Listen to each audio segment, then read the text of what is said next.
Ang karapatan at responsibilidad ng nagpapaupa. Mabuhay sa Office of Residential Tenancies o ORT sa maikli. Sa bidyong ito, ipapaliwanag ang karapatan at responsibilidad ng nagpapaupa. Ang nagpapaupa ay dapat pamilyar sa Residential Tenancies Act na nagsasabi ang mga nangungupahan ay ligtas at maayos na tirahan, habang ang nagpapaupa ay makapagnegosyo at maprotektahan ang kanilang pamumuhunan. Responsibilidad ng nagpapaupa na ipagbigay alam sa nangungupahan ang kanilang kasalukuyang impormasyon sa lahat ng oras kung sakaling may emerhensiya.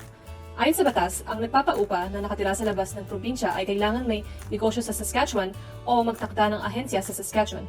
Ang nagpapaupa na hindi taga Saskatchewan ay kailangan magtakda ng ahensya sa pamaraan ng pagtakda at pagpirma ng kasulatan at kapangyarihan ng abogado o power of attorney na mahanap sa aming website. Ang pagrenta ng lupa ay isang negosyo. Ayon sa Residential Tenancies Act, ang nagpapaupa ay dapat magtabi ng accounting record ng mga nangungupahan.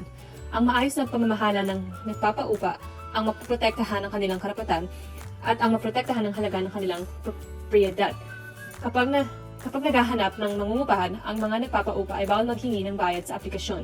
Ngunit kapag nakapili na ang nagpapaupa ng mangungupa at kapag napirmahan na ang kasulatan ng upa, ang nagpapaupa ay may karapatan na humingi ng deposito na hindi maaaring humigit sa napagkasunong bayad ng upa.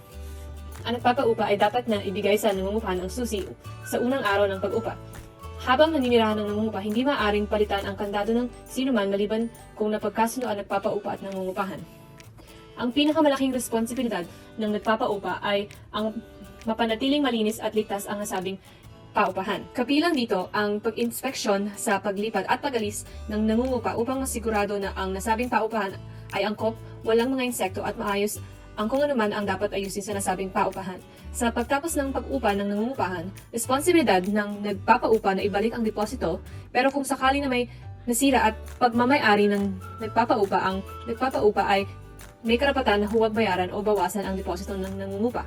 Kung ikaw ay nagpapaupa o nangungupahan, dapat maging pamilyar sa batas ng Residential Tenancies Act. Magiging madaling proseso kapag alam mo na ang iyong karapatan at mga responsibilidad. Para sa iba pang impormasyon, pumunta sa aming website www.saskatchewan.ca/ORT.